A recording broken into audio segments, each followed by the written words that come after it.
Hello, welcome. It's been a while since I've done a narrated video like this, but I thought this is a good opportunity to do one because I think the topic deserves it.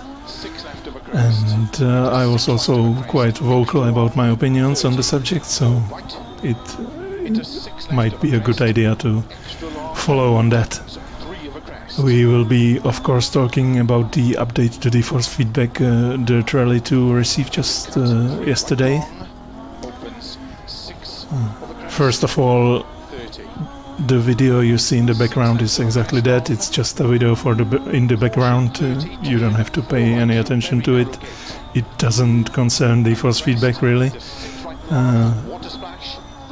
I will just put my wheel and force feedback settings from the game at the very end of the video, and I will put a timestamp into the description so you can skip to that if you want.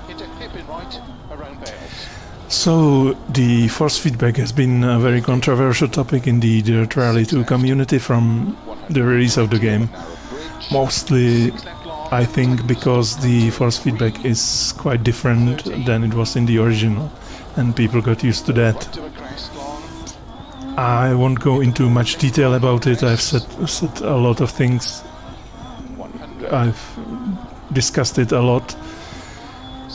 But generally, I think the force feedback is an improvement in Dirt Rally 2. However, that's not exactly the popular opinion in the community, since most people seem to be disappointed with the force feedback, as some are quite vocal about it, way more than I was, I think,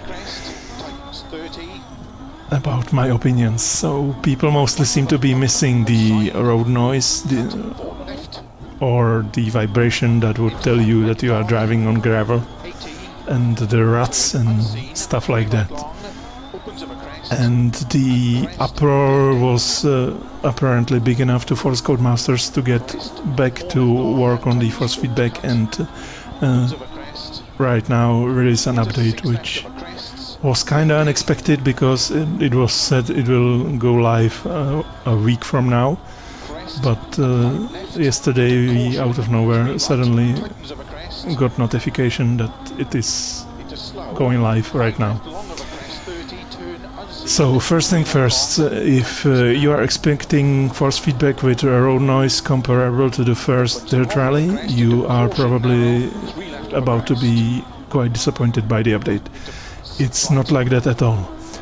Personally, I am glad, because ever since I compared the road noise in the first game with the force feedback in the first game with the second game with Dirt Rally 2, I realized the surface detail feels really fake in the first one, and I just can't go back to it now.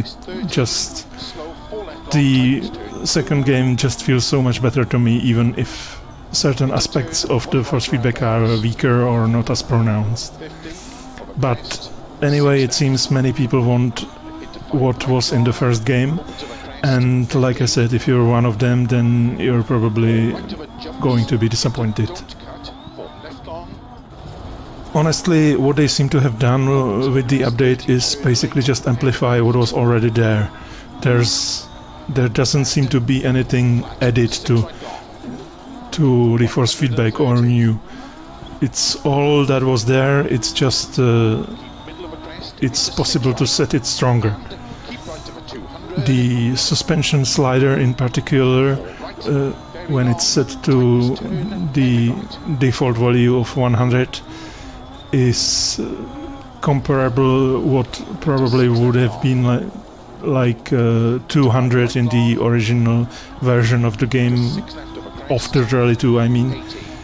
Provided the slider went that high up, it maxes out at 150, but if you could set it to 200, then I think it would feel similarly to what 100 feels now. And that's basically it. That's all the update does right now, at least.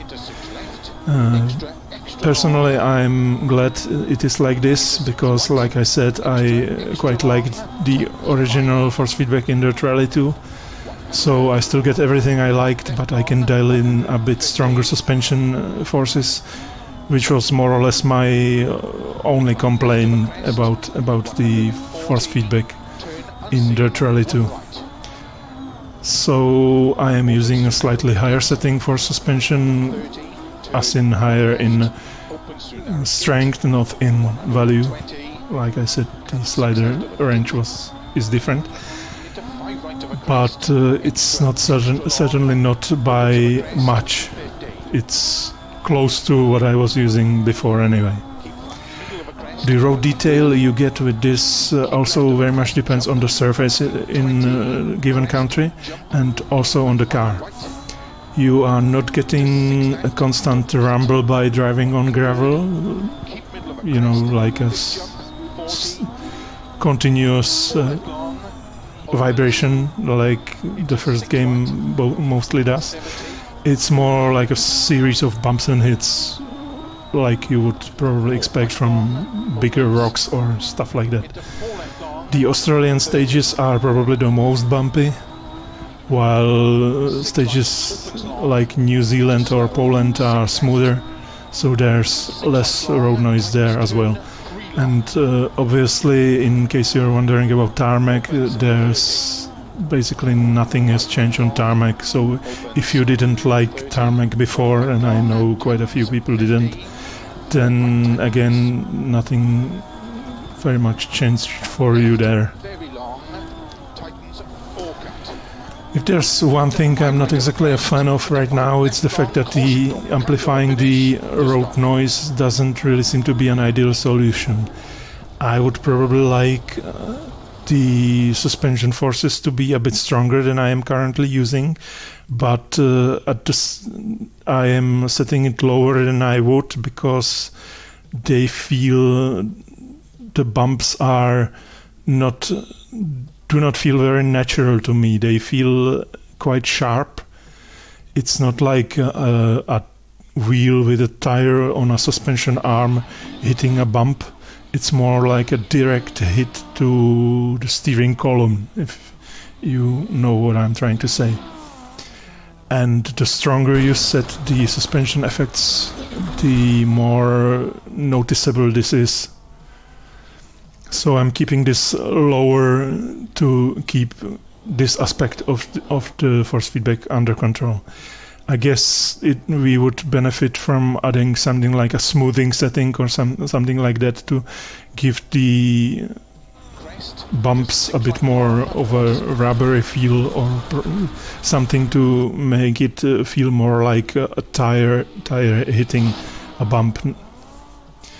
But on the upside, they thankfully lowered the cattle grate forces that used to shake your wheel in a very significant way before, so driving over cattle grates is now safe. As for the rest of the force feedback, it's virtually unchanged. One thing I noticed was that the FFB felt somewhat stronger than before, to me, especially the self-aligning torque forces. I was wondering if it might be perhaps the stronger suspension settings influencing that in a way, but then I had an idea to look into the XML file where the settings for the input devices are stored, and I noticed that while my wheel, the T300, previously was using FFB multiplier of 0.9, it's now at the default 1.0, which means it basically got 10% stronger. So I dialed down the self-aligning torque to compensate this. One thing I also have to mention is that Codemasters claim that you get the original suspension settings if you dial the new slider down to 0. I don't think that's correct, because if I dial it down to 0, then I certainly don't get any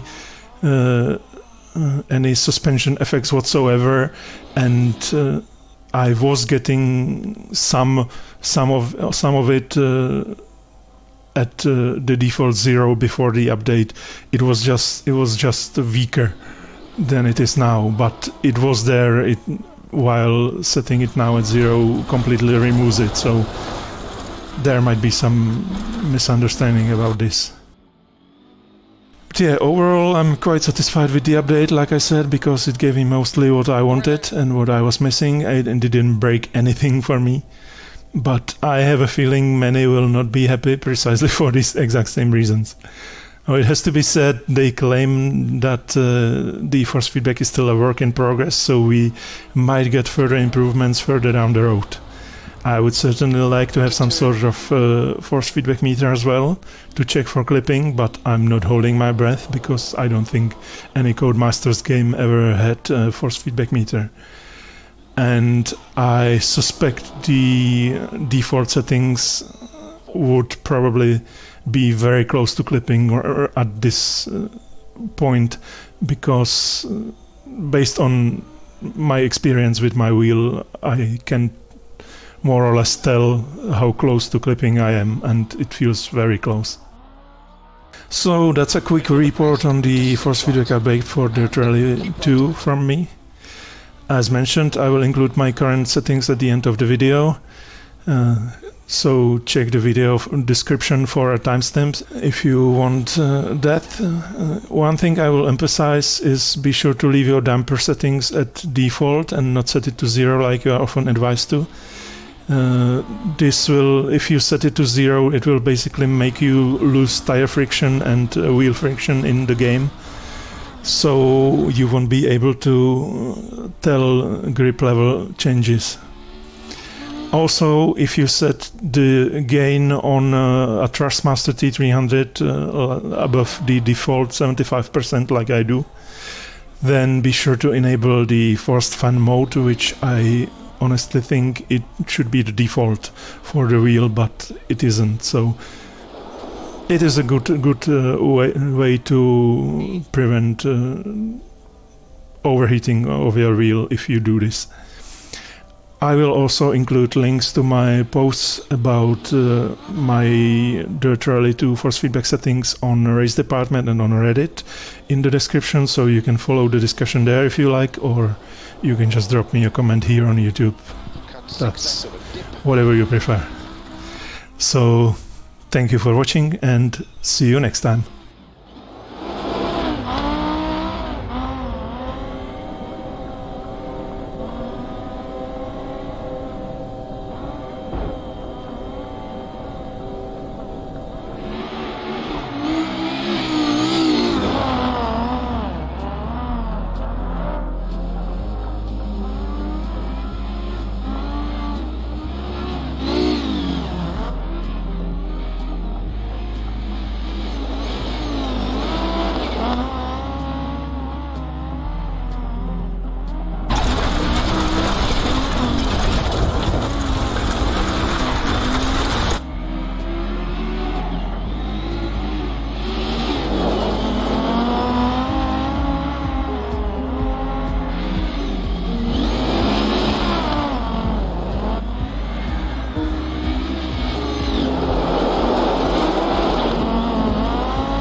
Forward back long, tightens 50.